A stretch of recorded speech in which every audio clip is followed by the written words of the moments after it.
beaming from Pacific Junction Hotel to Earth. All right. Yo, and welcome to my Summer Lair. I'm happy to have Darby Wheeler back again for season 3 of Hip Hop Evolution, which is really exciting because we hung out during season 1. Was that 1? We hung out with season 1. Yeah. Right before right when it came out. Yeah, Hot Docs, like a little bit right. So it wasn't even on Netflix yet. No. Oh, wow. Yeah, no, I got in early. I got in the ground floor. Props. Yeah. And what was interesting was, like I said, it was Hot Docs. So that was April 2016. Yeah. Jeez. At that time, the Raptors ended up making it to the Eastern Conference Finals. They lost to Cleveland. That was the year that Cleveland won, and they did the 3-1 comeback. Oh, yeah, they came back. Yeah. And now you come back for season 3, and Raptors are champions. Oh, man. Wow. Yeah. You want to hear something funny about that? So we were filming, I want to say, where were we? In Houston, maybe? And we were filming Hip Hop Evolution. I actually think we're filming season 4, just to give something away. Season 4 is on its way. But Shad's favorite team, our host Shad Cabango, is the Spurs. Yeah, I've had many conversations with him about the Spurs. I get this alert. I know my buddy texts me, you got to look online. We just got Kawhi Leonard. And I'm like, what? I literally remember I stopped the interview and said to Shad, like in between things, I go, the Raptors just got Kawhi. What? For DeMar. And he was just like, what? And I go, we're going to win the NBA championship. That's what I said to him. Yes. And I literally felt like the minute we got Kawhi, I felt like we were going to, I'm not a homer. I call myself a basketball realist because my friends are delusional about basketball and the Raptors. Yeah. So I always am like real with them. Like, I'm like, dude, DeMar's never going to win here. Like that was my attitude. And I feel like I come from experience because I watched the Bad Boys like up close because I grew up near Windsor and my uncle took me to Pistons games. The Palace of Auburn Hills. The Palace of Auburn Hills, yeah. Right? Yeah. And I've had experiences, I have a funny story about Isaiah, actually. I can tell you later about related to Hip Hop Evolution, Isaiah Thomas. But I remember saying, they're going to win. And yeah, there you go. And Shad's favorite player came. Yeah, I'm glad you brought that up. It makes me happy. Yeah. Yeah, we should be riding that for a while, right? At least, can we ride that for most of the season? Probably, right? Yeah, I think you kind of already know based on the team, unless they make a major trade sometime in the next little while. Yeah. I don't think there's... Don't you think Masai's going to blow it up? Even if they are good, they look pretty good. Siakam is surprisingly good. Yeah, and he's coming along. So I think he's the future. I think Siakam is now, he's just got to get to that next level where like when there's a timeout or something and people know he's going to get the ball. Right. You know what I mean? Like I would like to see them get another great player. So hopefully in the next 2 years, thinking of a very tall African kid who went to Greece would be really nice. That's the model I'm looking at. Toronto. Did you ever hear about Greek Night? Do you know that story about the infamous Greek Night in the Raptors? No. So I think it might have been 2 or 3 seasons ago. I went to this game. It was Milwaukee, and they did Greek Night at the and this is Masai, just genius. But he got fined, I think, because of it. So he did Greek Night the night that Giannis is there, and all these Greek folks came, and supposedly Giannis loved it. It was like he was just blown away. Yeah, because we have a huge community. Right. And I think that Masai got fined. You'd have to maybe Google it. I could be wrong, but I think he did get fined by the league. But I remember being like, that is the most genius move ever. Like, but they also have, I think if you do homework, I'm talking a lot of basketball now all of a sudden, but they have a relationship. So hopefully we get to at least a touch to try to make that happen, right? Yeah. 2 years, I think he's off his contract. Yeah. That was technically how the Clippers got Kawhi, right? They kept showing up to games, and they were like, I don't know about that. I feel like he was like halfway to LA when he wanted to go to LA from the Spurs. So easy peasy for them. Yeah. I'm not mad at Kawhi. I'm happy that we got a ring, right? Yeah. Yeah, that guy's I think what a player. Yeah, I think once he kind of retires and you get the whole story out, I think it was a bit of a surprise for most everybody that Toronto ended up winning. I think he just wanted to get in the playoffs, because he was coming off the injury. Yeah. Right? Yeah. And he wanted to show everybody I'm still good, I'm still healthy. You know what I mean? Yeah, I think if most they got definitely. to the Eastern Conference Finals or something, or even got to the finals, he would have been like, see, I told you. He was legit hurt, I think, with the Spurs, but I don't think he liked how they handled his injury. They didn't believe him. They did a little bit of suck it up, and buttercup. then we obviously had the great load management. Yeah, man, you cannot have scripted that better for the raps. I think. Yeah. Anyways, is this a basketball podcast now? I guess it is now. That was my opening question. I like it. You be careful. I love basketball. Yeah. So, but it's funny because like you mentioned like Detroit and Isaiah Thomas. Do you want to just kind of get into that story? Because I mean, Sure. Detroit also features in season 3. Like you get to go back to your roots. Too. Yeah. It is my roots. I'm not Toronto born. I actually didn't know a lot of Toronto music growing up. I had cousins here, but definitely not black music. But Detroit, I did. It was funny, for me growing up down there. I grew up in a town called Erie. It's really small, but it's right like on the lake, on Lake Erie, and it's directly across from Cleveland and about 45 minutes from Detroit. So you could get radio from both, and that sort of fulfilled my, I guess, musical curiosities. I like classic rock, so you could get that, but I also would tape shows. I used to tape the show in Detroit called the Electrifying Mojo show. I still have those tapes, and then they're great. He would play like Furious 5, and like next thing you hear George Clinton, and then techno. There's a guy named the Wizard, Jeff Mills, who was also on there that I taped. So that sort of is a template for me. But yeah, even growing up there, like we would go to Pistons. Everything that I like about probably like hip hop culture is rooted from there. Although wasn't a super big hip hop town, eh? It probably could have been if Motown didn't happen there. Yeah. But New York is obviously the mecca. But they had some okay hip hop. I even talked to a lot of the guys that are in that world that I've come to know, where it's Frank and Dank, or that kind of, those guys, House Shoes, those kind of guys. Then they would tell you that there was a scene, but it wasn't huge. It was small. I never could break into that world because I would drive to Detroit with my buddies and we go to malls and stuff, but we would never go to the hip hop shop or anything like that. They'd probably be like, why do you get the fuck out of here, right? So but you could listen to that stuff and hear about it. But yeah, I mean, it is true. Eminem is our vehicle in season 3, the underground sort of battle scene. But I think the tricky part with Hip Hop Evolution, you can't do all of it, so there's a lot missing, right? But it's so funny. We have a season 4 coming up, and I keep getting notes from people saying, "You do Detroit, but you didn't do Dilla." Jay Dilla, the infamous famous producer, passed away. But so I'm just like, be patient. That's sort of my reply. I've stopped even replying to people, but because I was gonna yell at you about Souls of Mischief. Well, we mentioned Souls of Mischief, but that could be something. It's not perfect. There's a lot of stuff missing, but that would be because you could do the underground episode. You could have done Souls, and we mentioned them. They're in there's a scene of them in Sway and Tech's studio. That's them, right? I got so excited, and then then we're gonna move on. It's hard, man. We don't have a lot of time, right? So you'd want I got really put over the coals for not doing Dell and Hieroglyphics too, right? Yeah. And they're like sort of the precursor to, man, somebody needs to do that doc. Yeah, when everybody says that to me, I go, somebody needs to do, that's my escape plan. But I mean, it's hard. We tried to do prototypical things. Sometimes it was access for us and not getting people. But I always had this mentality that if you mention them, sometimes people feel like you covered them or you see them. So that's where someone like Slick Rick is mentioned in season 1. We should have friggin' done Slick Rick. It's such a fail to me now. But I had arguments with the team and they're just different factors. But we mentioned him. He's there. People say him. And sometimes we could go back into one of the sort of things that I tried to do is if you didn't capture that, you try to capture who they influenced, like Snoop mentions them. But yeah, I know what you mean. I love Souls of Mischief. They're very important. Yeah, I agree. 93 to Infinity is a great album. Maybe one of the best rap songs ever. Yeah. Yeah, that whole, I like the video too. They just go outside, right? They have a fisheye. Yeah. Yeah.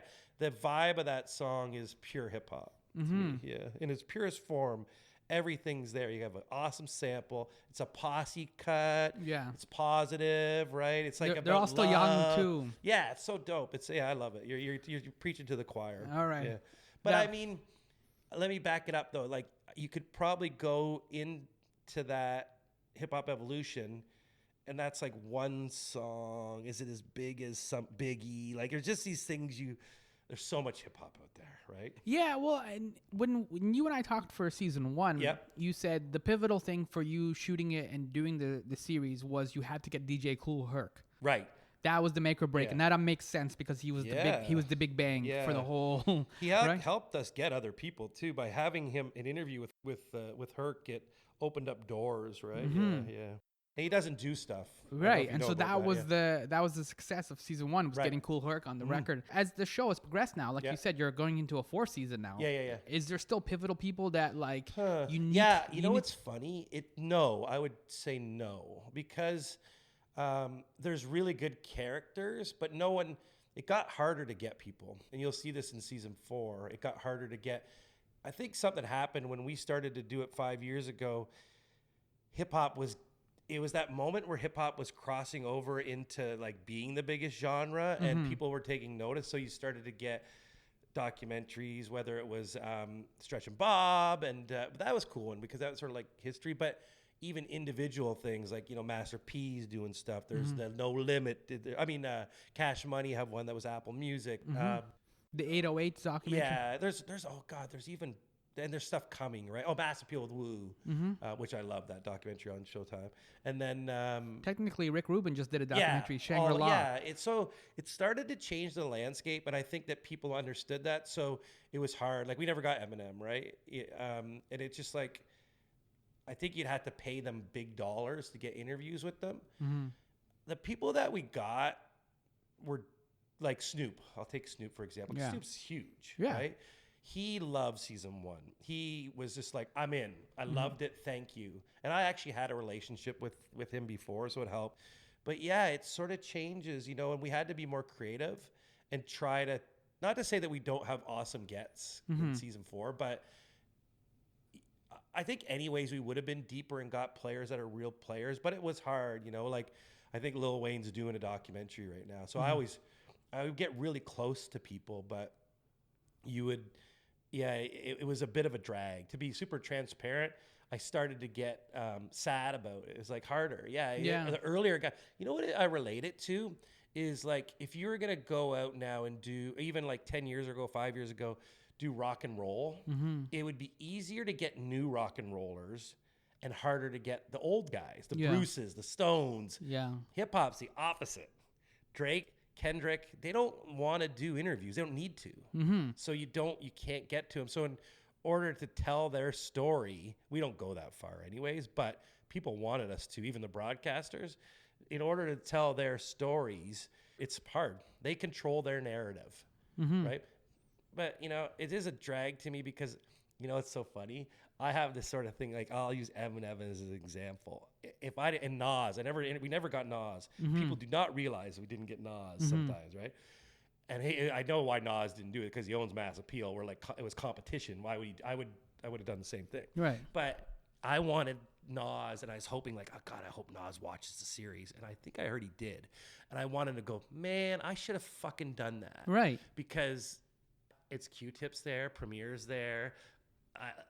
Large Professor, everybody who is like Large Professor is a big part of his career, right?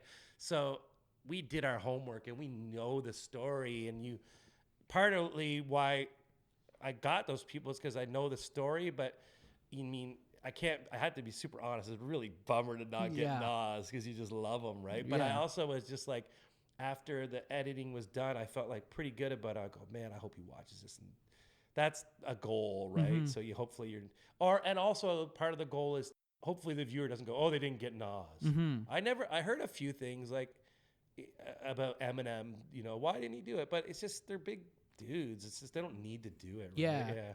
And I got really close to Eminem though. I'll tell you that. Okay. Yeah. But like Nas, for example, like you just said, like he just put out a documentary called Illmatic. Right. Time is Illmatic. Time is Illmatic, right? So it's just like that already kind of sucks up the oxygen, I guess, in the room. 100%. Yeah. Yeah, that came out right when we were working on Hip Hop Evolution. That took 10 years to do, eh? Like actually those guys were trying to do it, and I think Jane Rosenthal from Tribeca Films, she resurrected it with them. It's a pretty cool story. But I was at the premiere of that in New York when we were shooting Hip Hop Evolution, and me and Rodrigo, my creative partner, with Dave Lotwin, who is, if you know D&D Studios, infamous studio, DJ Premier studio, and Nas did a lot of Illmatic. So Nas saw Dave, he was just geeked, right? But this is awesome story. So we're there at the premiere, and Saul Guy, who's, if you don't know Saul, he managed Cardi back in the day, Kanon, real Toronto. I think he's from West, but very integral in Toronto music scene. He got us seats and he sat us right in front of Nas and his brother Jungle. So during the screening, it was so entertaining. Yeah. Because they would laugh at the weirdest stuff. Like when their dad was on, they would just start laughing, right? So it was really cool to experience that. That's amazing. With those dudes. Yeah, yeah. Especially because, I mean, I love Nas. Special artist, yeah. So just to recap for anybody who's kind of coming in the middle, like, so season 1 basically would just cover the foundation.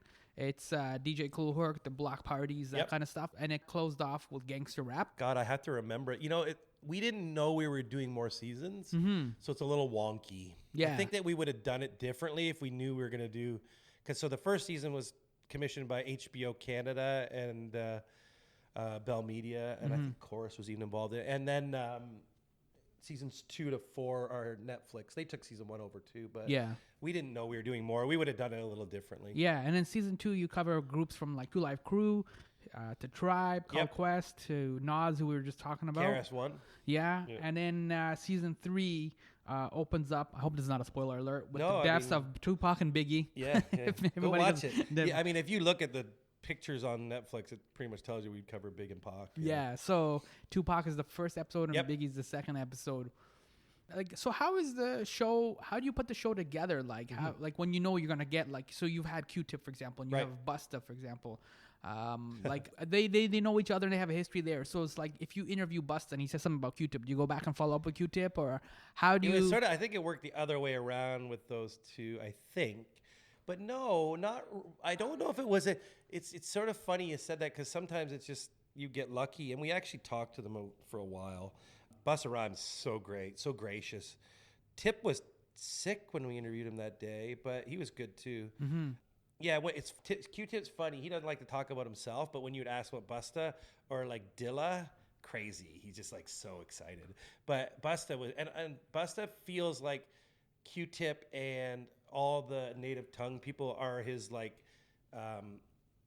uncles, or like they looked after him, you know what I mean? And he's definitely felt very privileged to be around them. And then obviously he's such a great artist. You know, Busta is underrated to me. And we don't really feature him. He's just part of the story. Like, there you go, right? Like, there's a guy who probably deserved his own story beat, but it's just hard, right? But him talking about native tongues, he's that little kid, he's a fly on the wall, so he's got a really awesome perspective, right? And they also used his talent, obviously, with scenarios. So we did have... Oh, my God. Yeah, there you go. We did have a lot of... you know, it was a plan to ask him about certain songs, I guess. So that's why it worked out well, right? I always thought that song was pretty innovative, too.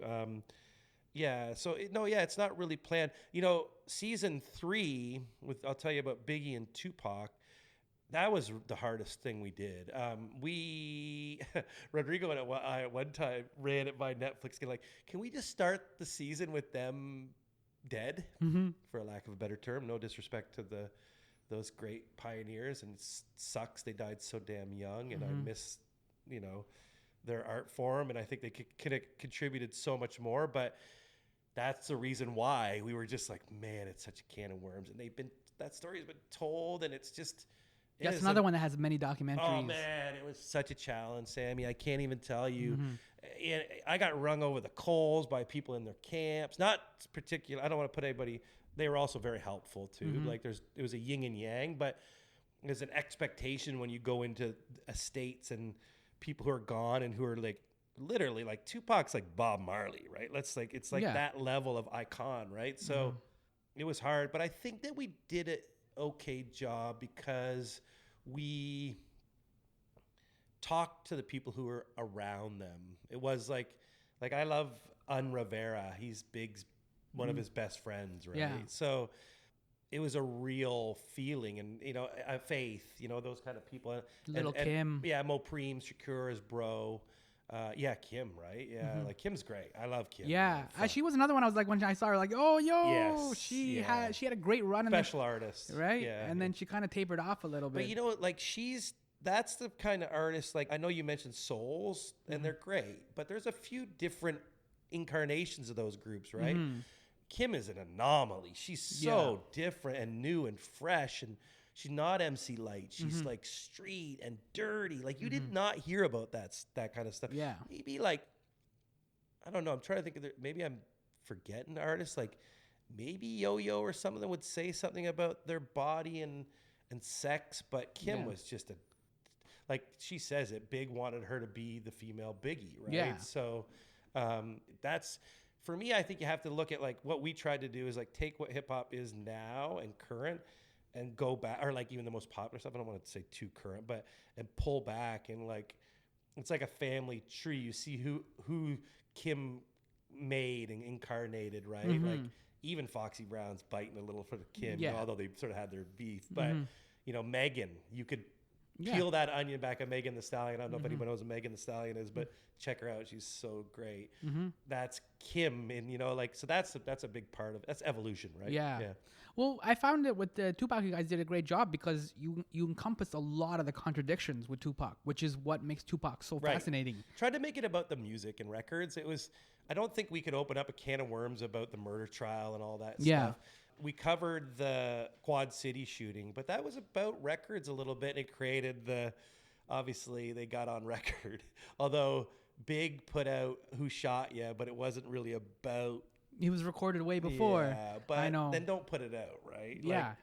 Like, we never said that, but there's, you know, I remember cutting that going like, okay, I guess you put out a record called Who Shot Ya after your boy got shot, right? Yeah. So, I mean, I think there's, a lot of the producers who worked on it sort of tell that story anyways. They're like, was it smart? Maybe not. But I think at the time, I don't think anyone thought anyone was going to get murdered. And it was marketing thoughts and record sales and genius. So, man, if those guys would have if it wouldn't have went over the edge, and who knows, I don't try to pretend that I know the inner workings of what happened with those two guys, but obviously if everything was copacetic and they were in the world today, maybe those looks like a genius move, right? Like, it's like sometimes beef can be beneficial to artists in hip hop, right? 50 Cent and Kanye. Yeah, you got it, right? Yeah, well, 50 and everybody. 50 versus the world. How to rob, well, Ja Rule. Yeah, the Ja Rule one's pretty tricky. Yeah. Yeah, that one's, there's a doc. Someone should do that shit. Yeah, that's an ongoing doc, though. That's a doc series. 50 definitely trolls him, eh? Yeah, hard. Yeah. But that was pretty real. Like Fat Joe told me during an interview we did with him, we don't cover it a little bit in season 4. We cover it. But he told me, like, that was a real thing. Like, you had to watch your back if you were in those crews, right? Yeah. Like, that was real. So, yeah. It was interesting. 50 got shot. Yeah, because here in Toronto, when the East Coast, West Coast was happening, we understood the gangs and stuff, but I don't know anybody in the gangs, the colors, or anything. You know what I mean? So we were kind of removed, so we could listen to Puff and we could listen to like Tupac. You know what I mean? Like you could listen to both, and it wasn't like an issue here, and like especially my high school. I think people in New York and LA were listening to both too, dude. Don't. Get I know. twisted. I don't think it was, but no. But I think if you're in the, I mean, I don't even know. Like, actually, pretty sure Puff told us that they were super influenced by the Chronic and all that stuff. They loved it. Like Big loved it. Yeah. The Chronic is just too huge to ignore. Like you can't just like New York is only the way to go or whatever. I'm like the Chronic literally like it's just. We try to tell that story though, because there was a real feeling like it was like Tim Dog, right? And that fuck Compton. Yeah. Yeah. Like that was a real moment. Yeah. And I remember being like reading rap magazines, which, you know, I gotta be honest, I have a love and hate thing with rap magazines, and but I remember being intrigued by, oh shit, there's this thing. But then like even guys like Ice-T and Cube, they were saying, oh, that was way even before Big and Pac. Big and Pac is different. That's a different beef. But the LA thing, it was real. Like Exhibit is so good. He said they hated us. They hated our shit, right? So it was that New York ownership thing, right? Yeah. It's interesting because like there's two things based on what you're saying. One is there's a really cool moment and it's like I guess stock footage or whatever. It's Tupac is leaving one of the courtrooms and whatever, and there's this whole scrum of reporters around them. Yeah. And then they're all like got the cameras and they're all microphones and they're asking for comments, and he just keeps yelling, "Thug life, thug life." And then the guy goes, "What does that mean?" Yeah, the one white reporter, right? Yeah. And I understand that reporter followed him around a lot. If you go and look at archival. It's probably on YouTube. You can, that same dude who's, what does that mean? He's playing with Tupac. Yeah. But I understand too. It's the beginning of all the connotations of Thug Life and stuff like. So people didn't fully know what that meant. Right. But at the same time too, like you said with the rap magazines, there was also like a lot of the mainstream media too was either kind of racist or didn't get it. Right. Or yeah, it's hard to put your head around though, right? Like to their defense. But then we go into this a little bit, but we didn't actually. We could have opened up this can of worm more because there is material in the footage that I think DJ Quick mentioned it in our documentary, and Snoop too. Snoop actually went pretty full on about it, but I thought it was maybe a bit overkill. But that the rap rags, like your Vibes and your Source, they were pretty much selling magazines on the beef. They purposely promoted it, and it didn't. I feel like some of the people feel. We even interview people in the series who wrote about it, and I think they feel like, man, I wish I would have done this a little differently. So yeah, there is a bit. So if you go back, you can, look at the covers, right? Yeah, like they're making so much money. The Source Awards. Right? Yeah. There you go. The Source Awards, the infamous Source Awards. Yeah. It's funny. It wasn't fun, I guess. Like Snoop's pretty fired up at those Source Awards, right? Yeah, like it seems like a different guy. Yeah, right. It almost seems like he's harder back then. Oh yeah, 100%. Now he got a murder trial at one point, right? Yeah, that's right. Yeah, so yeah, and it's not. He's got a show with Martha Stewart now. Yeah, this is the weirdest thing too of the whole evolution too, because it's like, do you feel that the money changed things? Because like again, when we go to season 1, it's just like block parties and everybody's having a good time. No money. Yeah, and then by the time we get to the end of season 2 into season 3, people are starting to get shot now, and not just like Tupac and Biggie, but like fans. Well, I mean, some people would say, I don't know what my perspective is on it, but I think it's multifaceted. But the gangster rap change stuff, yeah, that was a big thing.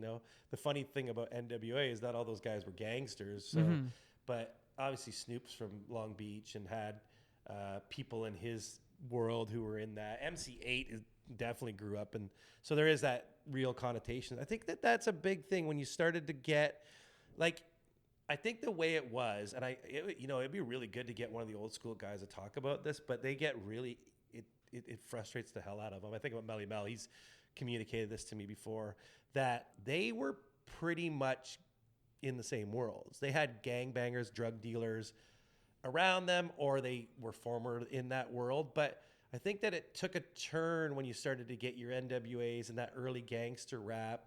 And even in New York, Eric B. and Rakim, there's some elements of what they were talking about that started to get into the art form, where it was party rock and, like you said, block parties and stuff like that. They're all from the same worlds. It's hoods, like tough New York streets, tough LA streets, manicured streets, mind you, but they're tough. It's a different, like MC8 saying, I couldn't even go to the gas station when I'm a kid, right? So it's your life. But it was different, I think, earlier on, because if you're Curtis Blow, Curtis Blow, like his life was tough. He'll tell you that. But his escape was to not communicate it. It was to dance and, but that was just a mentality. Whereas you started to get realism, and it started to, I think it happens a lot in music in general. You start to different vibes. It's like you're sunny for a reason, but then I want to be real. You know what I mean? Like remember Kurt Cobain coming and just like, you're like, whoa, Britney Sue, like it was I worked at Much Music when all those boy bands were out, and to have Nirvana come around was just like, oh man. It's the polar opposite of that too, right? Yeah, so great feeling. Yeah, so I'm being a bit all over the place, but I think it's just, I think what I'm trying to say is like, just because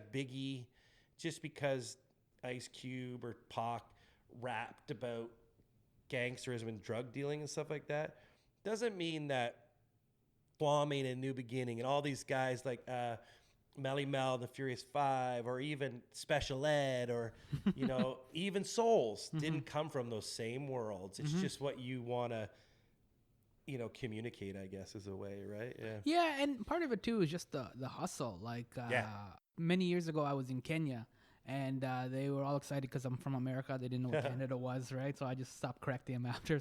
But you're from America, and some of them would be like, "Oh, 50 Cent, 50 Cent." They knew 50 Cent. but they bought into the whole myth that he was like this drug dealer and like, you know what I mean? But after a certain point, 50's making like, you're not living in the hood. No, he's an entrepreneur. Right? Yeah. And like Ice-T is doing 6 a.m, but after a certain point, you're like living in Beverly Hills somewhere. You're not like... The funny thing about those guys, though, they're still connected to those worlds, right? Like, as I hear it from other people and I see it, you know, there's still an element to them that are connected to those worlds. But yeah, it's not their persona. I mean, 50 bought Mike Tyson's mansion in like Connecticut. So, yeah. I've been to Ice-T's house. It's great. It's a nice big apartment with Coco, you know. Yeah, like, well, they got dogs. 6 a.m. was a big hit. Right, like, I'm like, you're not true. starving. He's also doing CSI every day, right? Yeah. So you are a parent, though. Are you, when you look at hip hop, especially the way that you've kind of structured it in the different seasons, right? Season 1 is kind of like the birth, starting to learn how to walk. Like we were just talking about gangster rap, that's kind of more now this rebellious kind of spirit, kind of teenager slamming the doors and like, you know what I mean? Now we're getting to like a little bit more sophisticated adult kind of Jay-Z, Puff Daddy, cleaning up a little bit. Yeah. Jiggy era, yeah. So are you surprised at how, when you talk about like the gangster area and stuff, especially as like a parent, like are you surprised at the evolution of hip hop, or is this what you always expected it to kind of go? No, I'm surprised. Yeah, for sure. I would. Yeah. I don't even know if it's hip hop anymore. Sometimes there's like Gangstar released a record today. Shout out to DJ Premier. Thank God. And I was listening to that. And I was just like so happy today. I listened to it all morning and I was doing work.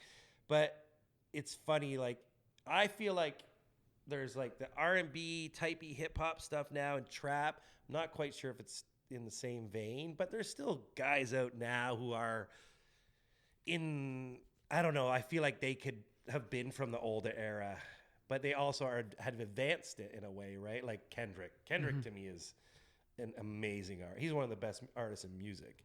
So, and then J. Cole, I put him on there. And Drake. I put Drake on there. Drake can do anything.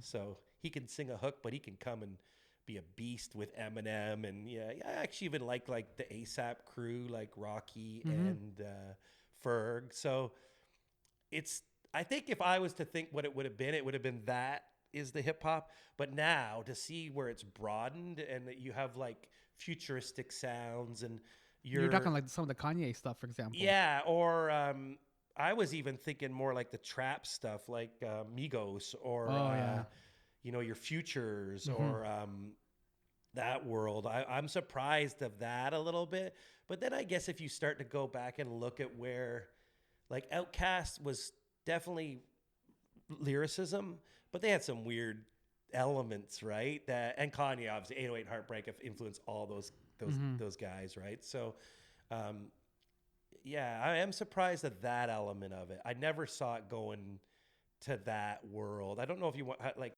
I don't want to say it's trap per se. I know everybody calls it trap, but like futuristic sounding, almost singy rap. Yeah, like I just thought there would be like a law where you just broke it off. Like, no, that can't be rap hip hop. But it's been put in that world, right? So, yeah, so I have to say that part of it surprises me, that evolutionary part where you could, but I think like guys like Drake toe the line, they're in all those worlds, which is brilliant. Yeah. And I mean, you kind of underscore this in season 3 with Puff Daddy, because he kind of put those R&B elements a little bit into it, right? You know who else too is, oh man, this guy is Lil Wayne. He's in season 4, but like that guy to me is set up so much of that stuff, like the Migos and, I mean, Wayne had super great bars, but he also had the ability to weird it out and do strange, take you to a world you never knew. And I even think like early Cash Money, the beats are so weird with me. I loved them. Like I'm like a rarity. I remember being at Much and people hating it. I just really loved it always so much. I just like the simplicity of it. But it's like, and we tell that story in season 4 about where those Manny Fresh is such an influential part of hip hop. Like I feel like there's just those guys that it is true. You start to go like, oh, but even back then people were mad at hip hop, right? So like, there is this real argument now. Is it hip hop, Migos? Like I feel like it's the problem. For me, what happens is originality. So if you're not original, and that's the case now, you could go out. Like I know my sons, like I told you, I have a 14 and a 12. They have a lot of patience for repetitive stuff, but I'm like, isn't this Future? No, this is somebody else. I'm just like, well, it sounds exactly like Future. But it's always that happens when something's so big, you get that spill off. But I just hope it runs on its course and then there's another rethink. You know what I mean? Yeah. Hip hop has always been that way though too, right? Yeah, but that's what's so cool about the show is because you have these distinct personalities. Like Snoop is a giant personality. Big Boy is a distinct personality. You have Killer Mike in season 3, right? Like a well thought out, like distinct personality. And then the music, Run the Jewels, is all like really like big and like that to me is what's kind of missing because like even when you had the old school stuff, if you were kind of in a party vibe or whatever, you put on some De La or some like Tribe Called Quest. If you wanted something political and harder, you put on some Public. You're right. Right. Yeah. And so you had. It's not as diverse, maybe. Yeah, it's a good point actually. Yeah, maybe that's the point I'm trying to make in a roundabout way. Yeah. So you're obviously geeking out, and then your host Shad is, for those that don't know, he's also a really prominent rapper. Right. He probably actually raps better than most people speak. And so, what is it like for him, like off camera, or like when you're setting up these meetings, and like we said, you're hanging out with Snoop Dogg and Puff, and like he's pretty excited. Yeah. I mean, he's got a lot of pressure on him to be ready and not front, you know. I even think since we did season 1, there was expectations from people when we interviewed them, right? So he's got to come correct. But I've been saying this in interviews a little bit that he only got nervous twice that I saw. No, he wasn't really nervous. Once was Q-Tip. He got nervous. I could tell he was like sweaty, but it's like, that's his hero. Like he was just like, Q-Tip was a giant. Yeah. You're the reason I do this. Right. So, but no, other than that, he's pretty ready and prepared, but excited. I agree. Like I remember saying, "Oh, we're going to do Snoop." You know, it's awesome, right? Yeah, it's funny. Snoop's smoking a big blunt in that interview, and I think people thought Shad smoked with him, and they're like, "Shad doesn't smoke." Yeah, you know this guy. Yeah, so it was pretty funny. But you know, Snoop was actually interesting because he was pretty serious and I told him what we were going to talk about, and it was a different Snoop. I really enjoyed that. Was really fun. I know Shad enjoyed that interview. But yeah, I would say a good term for that is probably geeked. He would be geeked out, but ready. You got to be ready. You know, yeah. We were always research is really important to what we do, and so being prepared is always. And if he was, you know, he's not gonna. He has a really good memory. He got really. I wonder if that's part of his experience at CBC and Q was that he's already really good in remembering questions. So like he would remember it, but I would sometimes have to follow up. So we were always ready and wanted to make sure that we're not wasting the interviewer's time by boring them with typical questions, but being able to follow up if they went somewhere and we know this, you know. So anyways, yeah. And then like just to kind of go back what I was asking you before, how it was working, like you were able to kind of trust the recollections and stuff? Because, I mean, this is a culture that's steeped in weed and, like, nobody knew that this was, like, the Chronic was going to blow up or, you know what I mean? Like, you know, it's like you're asking them to kind of look back and they were able to have these recollections and these memories and stuff? Or, like, did you find you have to do a lot of fact checking or, like, they were a little off? There was revelations for sure. Yeah, no, I know what you mean. You think the weed thing would... I don't know. Yeah, it's hard to say. You know, it's funny. I remember Grandmaster Kaz smoking the biggest joint. And then the guy he gave us such gold. This is season 1, right? And I was a bit like, oh God, I hope he doesn't get high. But then I'm like, oh, it's hip hop. There was a couple, I got to be honest, there was a couple of interviews where I would have preferred they didn't smoke because they seem way more, do you mind if I smoke in the middle of the interview? And you're just like, oh, that just ruined the whole interview. But I'm not going to sell anybody out. Yeah, that's fair. Yeah. And you touched upon this already, but I just want to elaborate a little bit. The documentary series, for the most part, focuses exclusively on the music. Yep. But as we just talked about, like, there's a whole weed culture. Yeah, sure. Allen Iverson and the NBA kind of came in, and that was what you're talking about before with Detroit. Like, that kind of really brought the hip-hop into the NBA and vice versa. Yeah, and you had sneaker culture that all... Yeah, it's funny. That's the funny thing about... I mean, obviously, hip-hop is... To be honest, I probably said this in the first interview I did with you because I do this all the time, but it probably should have been called rap evolution, right? Because hip hop is knowledge, you know, you have graffiti that is the origins of the shit. Yeah. And then the B-boys, you were the rock steadies and all those, you know, early New York crews, and obviously incorporating a ton of Latin kids in that, and then DJing. So it's like, and the rhyme part is just part of that 5 elements. And we've forgotten about that. It's gone a little bit, right? Like, I don't know. If I said to my kids, I've educated them a little bit, but, you know, most kids, what's hip hop? Oh, that's rapping, you know, blah. But if you really know the culture, it's way deeper, right? So Especially the original New York City stuff, right? That's right, the OG stuff. But Yeah. now you could go like, oh, sneakers are part of this too, because it's not for everybody. But I'm guarantee you, probably like 95% of hip hop Yeah. heads are in shoes, right? Or Basketball 100%, kind of snuck in. Like and I said, it's guys like Stretch and Bob, Babito, Yeah. Garcia. They were the ones who, or you're like your local even Rucker Park. Kaz, like all those people Oh, yeah. who dressed a certain way, right? They're the ones who appropriated and made it the culture what it's become, right? Mm-hmm. So it's funny. It's like, to me, it's great in a lot of ways, but it's also tough because once you start to bring in materialistic things like sneakers, then it starts to get monetized. And I mean, obviously there's been benefits for people who are hip hop like Diddy is, is Jay not the first billionaire Jay-Z, right? Like, it's pretty cool. Yeah. But I see, Cool Herc rolls up and we interview him. He's just like in a shitty Honda. And you're like, dude, what the fuck? You did this. Like, send the boy a check, somebody. I always had this, I did have this concept once called paying hip hop. This was before I did Hip Hop Evolution. And I was like going to try to get someone, I was thinking about Nas. I remember when I worked at Much Music, I was saying this to other people, like, paying hip hop. We go and we get like Nas, we give him a whole bunch of money or get some of his money. And he goes back and because I had read that Cool Herc was a FedEx delivery man. I was just like, this is an abomination. And then I was just like, they go back and like we tell their story, but then you're like, here's your pension check. You know what I mean? Like, in sports, they have that shit. Yeah.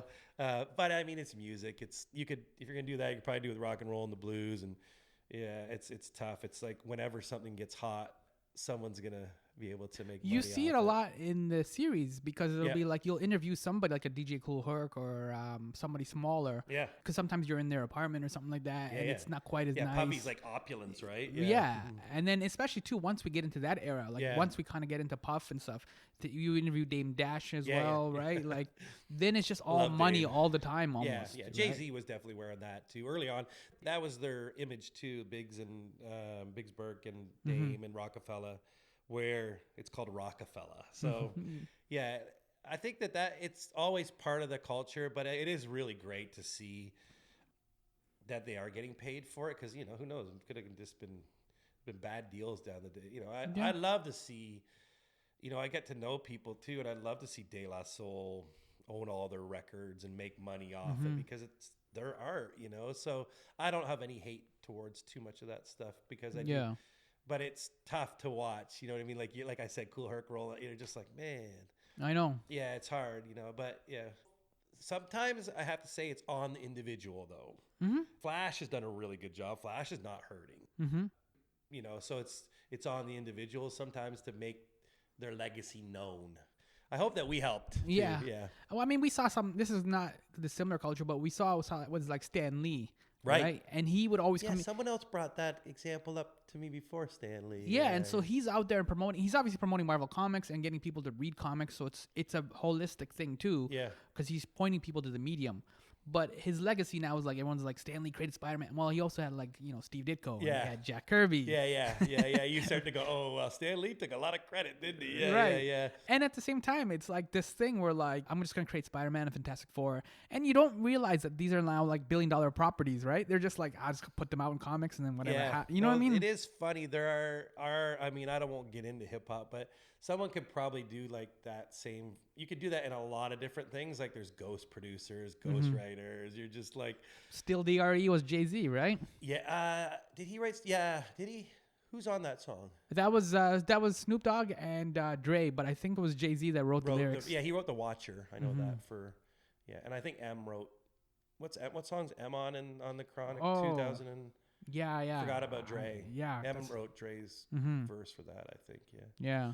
He's smart. That's genius to me. I'd be like, yo, Jay-Z's in here. Or, hey, Jake, can you come over and help me with my lyrics? It's like, oh, can I think of a better person to help with lyrics, right? It's weird because Dre, he's in a lot of videos and a lot of albums and a lot of songs and stuff, but he never was really that same kind of Puff personality, right? So he's kind of just sprinkles a little bit on the... I think that he's really smart. Obviously, he's done well. Yeah, he's a DJ, a producer, so it's different, right? But... Yeah. Puff is like a personality. He's like the Stan Lee.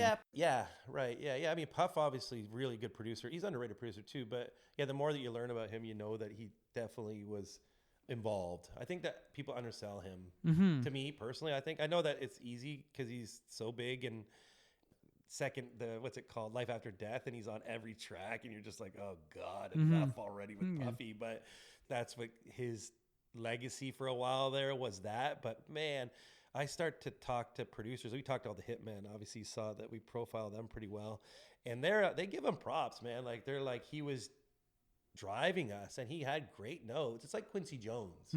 Doesn't have to be the whole musical genius part of it, or like he's a composer, but do everything, but giving you notes, certain things, like I think that's what sends things another level. Yeah, I would never take anything away from Puff. Yeah. Because I mean, that's the thing. One of the things I love about the series, you would play like the opening notes of a song, like "Mace Feels So Good" or whatever. You're right. So good. Nothing but a G thing or something, and you hear those opening notes, and you're like, yeah, right. Yeah, it gets excited, right? Yeah. And that's just like one of the best. Like, forget all the personalities, forget everything, just those opening notes. So, I mean, I'm all about the record, so yeah, most definitely. And that's one of the things. Go back when we were talking about for the elements of like b-boy culture and hip hop culture. One of the things that's interesting is you emphasize the lyrics. There are times where you splash lyrics. Yeah. We didn't do that in the first season, but wish I would have. Yeah. But I mean, why did you choose to emphasize lyrics then? When like a lot of hip hop is like we're saying, like a lot of that only beat. When you had to make a point. So if there was Nas and it's just like someone's talking about his lyrics, or Jay, only when you had to point out stuff. That was the only time we did it. Yeah.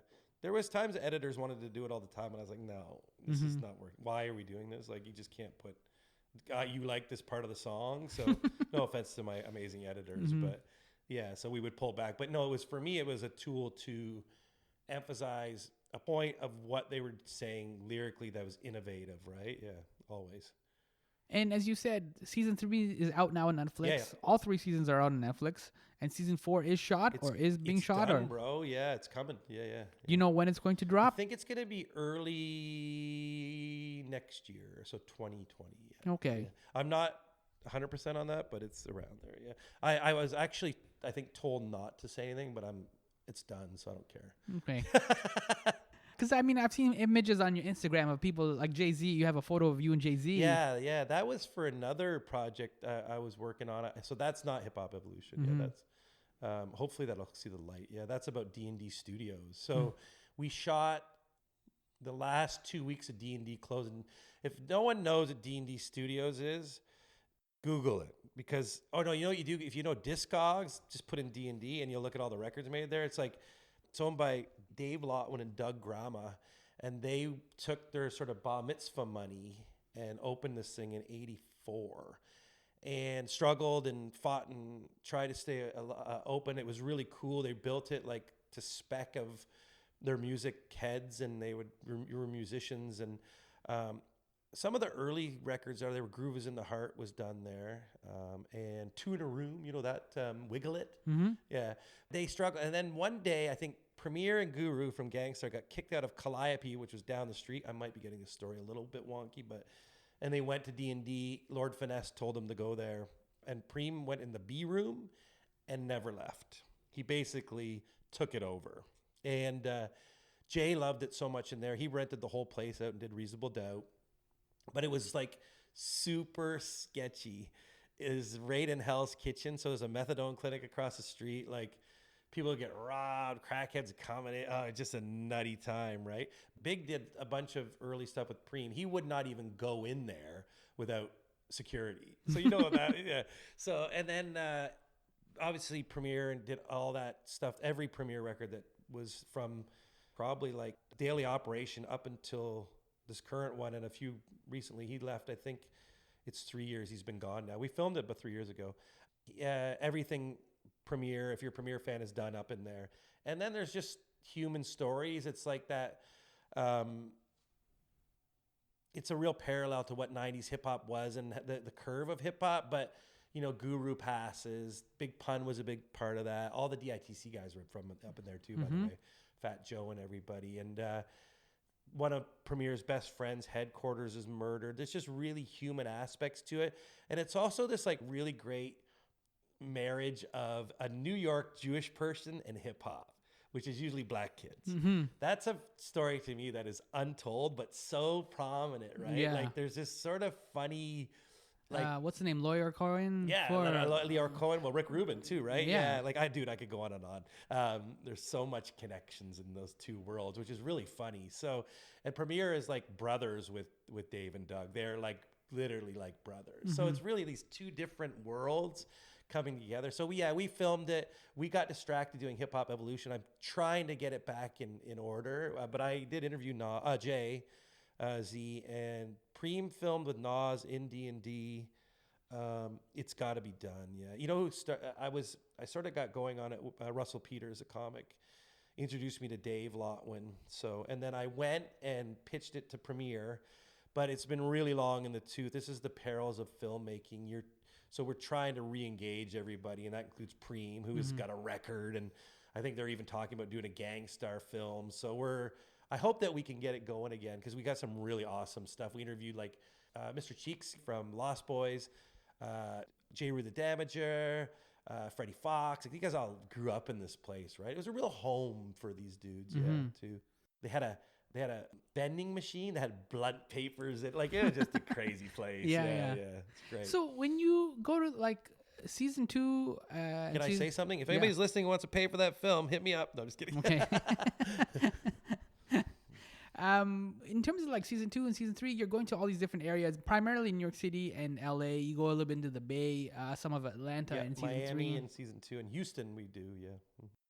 What have you learned about like some of the, like you just said, like the studios in this really sketch neighborhood? What have you learned about like scenes and where like these kind of like, what is it, the elements that seem to kind of, where something happens, where there's a CBGBs or something? Right. What is it like, have you seen, or is there any commonalities between? Yeah, I mean, Atlanta had places where hip hop popped off.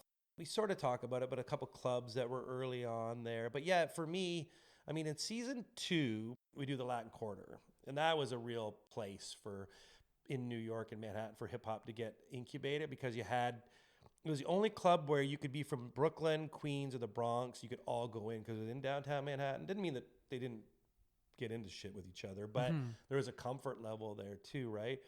And then in Atlanta, I really love this. It's like a shitty house. And you know, if you go back and watch the episode, I mean, people get mad at me because they said, you should have keyed it, but we do a whole story beat about the Dungeon family and Outcast origins, and it happens in Rico Wade's basement in this place they called the Dungeon. And it's this crappy little house.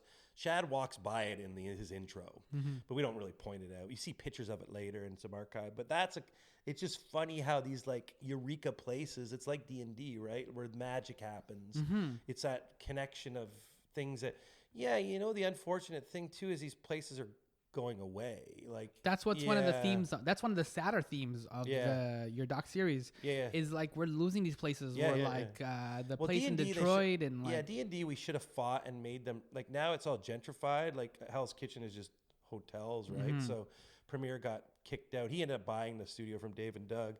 I think it's called Clinton's now too, isn't that the name of it? Maybe. I think they even stopped calling it Hell's Kitchen. I'm like, what? Come on. Really? Yeah. Shit. I like Hell's Kitchen. It Yeah, I know. seems to fit, right? Well, maybe not anymore. Maybe you're right.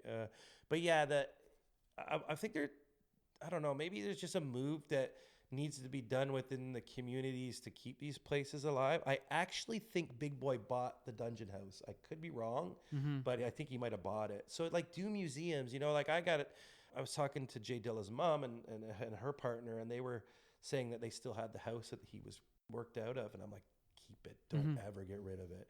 And Graceland, that thing. Yeah, right. Yeah. I mean, yeah, it's true. I mean, some people want to go to. I experience, right? Yeah. D&D's a bummer because it was really cool in there, and Preem said he never washed the floors in the B room, so it's just like everybody had walked in here, you know. And yeah, he said by the end of that 3-4 years, he would just get like ding on the doorbell, and people would be from Japan and being like, we just want to check it out, from Germany, right? So yeah, hip hop is so global now, but it is true. These haunts look at Toronto, right? We're losing, look at Winnipeg, Vancouver, these clubs and studios are dying. You know, it's just really hard.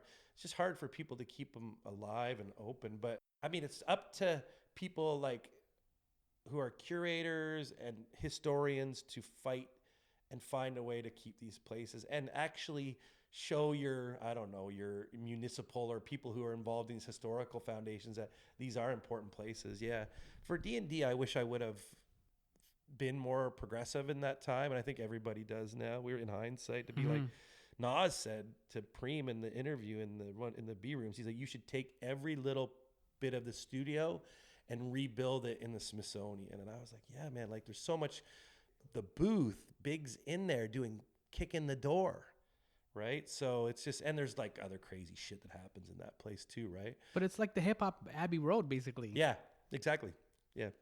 That's what I tell people, actually. It's the hip hop Abbey. When they're like, what is it like relative to? You know, Abbey Road. Yeah. Yeah, it's true. It's the same. I mean, if you look at where music is now, it's the same people.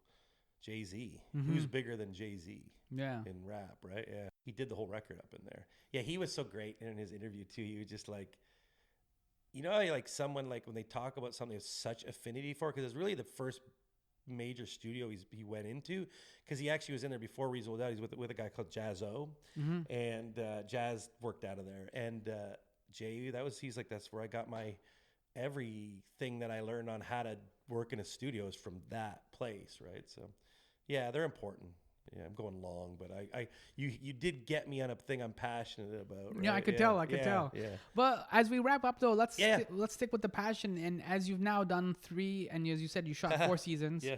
Has working with the different artists and meeting these people, has it kind of rekindled your love for a certain song or for an album or many actually? You know, if I had to pick from the whole series, what would have been rekindled that I really forgot that I loved? Oh man.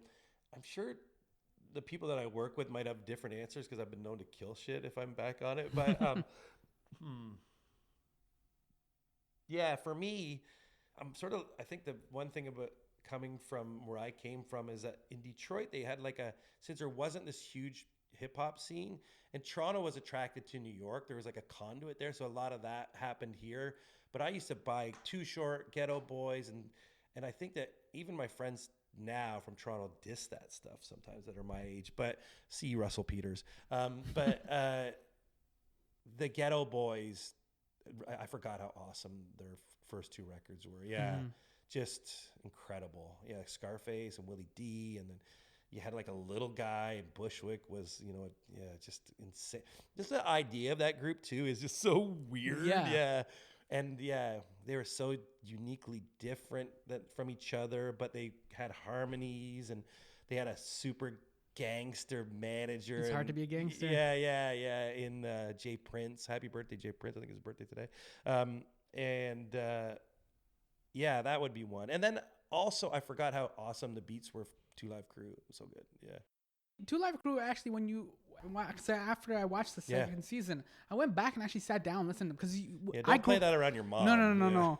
But because we grew up around that time, we're about the same age, and so we grew up at that time when it was just so controversial, like Cop Killer from Ice-T, and so you don't get to hear like the actual music; you just get all the noise. Vile. Yeah, the lyrics are pretty vile. They were horrible. They were. You know what's funny? Rodrigo and I always talk about this. I was like, man, I remember the girls in my school were really into it, and he's like, yeah, me too. My girlfriend, which is his wife now, that was like her favorite stuff, and I'm just like, it's just so vile, right?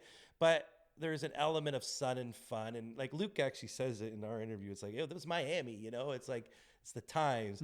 Obviously Luke is pushing buttons at the time too, but yeah, the beats though too are so. That's what I was saying, and right? when I sat down and actually listened to Mr. Mick, shout out to Mr. Mick. Yeah, when I actually sat down and listened to 2 Live Crew, I'm like, whoa, this is really good production. Yeah, man. We used to warm up to it in high school basketball until my coach someone tipped him off. He was so old, he didn't even know what the lyrics. He couldn't even compute them. And one of the other teachers came to our practice and was just like, what are they listening to? Or do you know? And he's like, no more 2 Live Crew. And we're like, man, it was so much awesome to do layups to 2 Live Crew because it's so energetic, right? Yeah. Funny. Yeah. And so, like we said, the first 3 seasons are all on Netflix, and we opened with celebrating Toronto's championship. And congratulations to you, because you also have won now an Emmy and a Peabody. Yeah, I can tell you my Isaiah story because it has related to. Let's go full circle. Yeah, thanks. I mean, I'm proud of both those things. The Peabody. Congratulations, though, man. Thanks, that's crazy. Yeah. We worked hard, so I mean, it's great. The Peabody was a super surprise because we didn't even submit to it. They submitted. There was a guy who saw the series and he worked He's on the Peabody Foundation and submitted us. So that was a real surprise. Whoa. But Classy. yeah, pretty dope. Yeah, it's pretty cool. That was really awesome, actually. Yeah. The Emmy, this is a pretty funny story. So my boss, Scott, at the time, and myself and Rodrigo and Sam, who is also a founder of Sam Dunn, founder of Banger with Scott. The production company. Yeah. We were all at the Emmys and we were sitting at a table and Scott and I had downed, we got there, we were a bit nervous. We downed like a Bex, you know, and I'm like, I got to pee so bad. And so Sam was like, hurry up, like we're next, right? And so we ran to the washroom and I see Isaiah Thomas is washing his hands. And that's my favorite player of all time. I just love him, right? I know Zeke has a reputation, a weird representation in Toronto, but as a Pistons fan, it's just good. Yeah. So I couldn't stop myself. I'm like, Zeke, as I'm washing my hands beside him. Oh, he went with Zeke too, Yeah, I love Zeke's peak. I mean, dude, that's my team. I love the Pistons. Joe D and I can't even tell you. I can't even tell you how much. Like that's my favorite sports team, the Bad Boys of all time.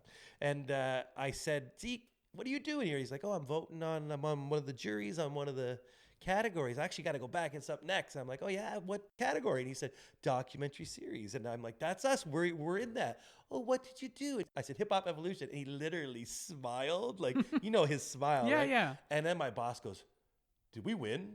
And then he's like, oh, I can't tell you. And then he totally gave it away. And then he was like, so then we walked out and he grabbed me and he put his arm around me really tight. And he said, listen, man, those guys, those are my friends. Thank you so much on doing. He goes, you did that? He said that to me like 3 times too. You did that? Because I'm a big, tall, dorky white guy, right? And I'm like, yeah, I love hip hop. I've been, into it since the beginnings. I love it. And he was like, just so grateful. And I was so geeked. And then we went back and sat down and Sam and Rodrigo were looking at us like, what is wrong with these guys? And then we won. And I actually thanked Isaiah in my speech, which is a little off the wall. But yeah, it was really cool. It was like, of all the people to sort of like be there. And for me, I told Chad, he was just like, dude, that's like, how did that happen? It's like your favorite athlete in hip hop. Like, I know, right? Yeah. So yeah, it was pretty awesome. This is just as much as good as winning the award was getting. Your favorite. Who's your favorite athlete? I'm a Jordan guy. Yeah, so imagine that. Michael Jordan going, hey, yo, I'm in the jury, but I voted. Yeah, and he was really genuinely like happy that we'd done it. Yeah, so yeah, it was cool. This is a tangent, but I've seen some of the Jordan Bulls and Detroit games in Palace at Auburn Hills. Oh yeah, me too, dude. Yeah, and those battles are Joe D on him and stuff like that. Like those Jordan rules, right? Yeah, those things were like. Did you drive down there? Yeah, cool. Yeah, because this was just right before the Raptors kind of had the second time. Once Canada got a team, I went to the Raptors, but man, the Pistons are always in my heart for sure because being able to I used to go to the University of Windsor and watch practices and it's such a great team. They're so fun. Chuck Daly, the Worm, right? Yeah. I had some Worm interactions back then we go down by the court. He's such a funny dude. Yeah, so good. So where can people find you online to talk about basketball or? Man, I would say rap music. Where's a good thing? I like Instagram, so I am at Darby Darby, and I think I'm on Twitter for now. I don't know if I'm going to get off. You like Twitter? No, I use it as a necessary evil just for this to promote. Sort of, yeah. That's what's up, right? Yeah. But like, if it was my choice, I would just do these interviews and then go home and take a nap. Do you think that when you go on your feed, do they purposely put the same people, even though I follow a gazillion people? Yeah, and I think sometimes too they will also like if you have a disagreement with somebody, like if I didn't like the Pistons or something, and then they're like, okay, these guys have beef, East Coast West Coast beef. They put it back up on your feed. Yeah, more? So they'll I think they'll like sometimes the algorithm recognizes because that keeps you. I see like 6 people. I'm annoyed by it. Yeah, because it's like then the argument that we have will continue. We'll stay on the site longer, right? Yeah. This team was better than the Pistons. What's wrong with you? I used to get a lot of people getting mad at me when I produced George Strombolopoulos' radio show, and it usually be his trolls. What were they? They just mad. One time, this one person said, "Screw you and your Asian wife. You have an Asian fetish," and I'm just like, "Really?" Yeah. I'm like, you want? So my reply back was, want to have a coffee and talk about this? Then they never replied back. Yeah. So anyway. Well, George's been spending a lot of time in LA. Are you going to go see any of the LA teams? Kawhi's out there now. Yeah, LeBron's there. So you got a free place to stay, right? I've been out there a lot for Hip Hop Evolution too. So, but I hopefully will get back there. I don't know if I'll be able to get tickets, so who knows, right? Mm-hmm. But I would love to see the Clippers. I did warn my sons that I was going to buy a Kawhi Clipper jersey, but they were saying, "Oh, don't, sell out." Yeah. Mm-hmm. I'm just happy we got a ring, man. Like, I will forever be grateful to Kawhi Leonard. We all should be. There you go. Yeah. And again, just to close off on this tangent, I've been fortunate. During the Kobe years, I was in LA and I got a ticket and I got to go to the Staples Center. Oh, right on. Cool. And see Kobe play. And so I don't like Kobe. Yeah. You're opening up a bad can of worms. See, this is why we could argue. So now we got to end it on a positive note. Let's go back to Bad Boys. Yeah, I appreciate it. But thank you so much for the series. You, Shad, the whole team, you guys did like such a great job. For the support, brother. Yeah. We really appreciate it. Like, I'm not just sucking up because I know you are. It's just like I like going back and seeing other stuff. And me too. And you, like you said, there's all these little tidbits. Like I never really fully clued in that Little Kim was like the female Biggie. I'm like, once they said that, I'm like, oh my God, that makes so much. 100%, right? Right? Yeah. You get it right away. Yeah. I'm like, I felt like I was watching like Bugs Bunny. You know when you watch him when he's a kid? My knees, right? Yeah. You don't get the jokes. And then when you get older, you're like, holy cow, this show's so funny. Like, and I felt I got it now. So I'm looking forward to season 4. So thank you, man. Thanks for the support. Maybe I'll come back and we can chat about 4, man. I'm down. Yeah, we'll see how this season goes too, right? Because if season 4 drops next year, right? We'll see how the January, Raptors do. Yeah. Okay, cool. Thanks, man. Thank you. Yeah. Thank you so much, Darby, for coming in for the second time for season 3. As we discussed on the show, seasons 1, 2, and 3 can all be found on Netflix. The show is called Hip Hop Evolution. It is fantastic. As the show goes along, they've done a great job. And just really kind of focusing in and figuring out the details and the stories and navigating the personalities. There's a lot of really cool personalities. This has been a long episode, so I'll keep this short. If you like my personality, you can hear or see more of it on Facebook, Instagram, and on the Twitter. They're all at My Pal Sammy. Thank you for following. Hip hop, yo.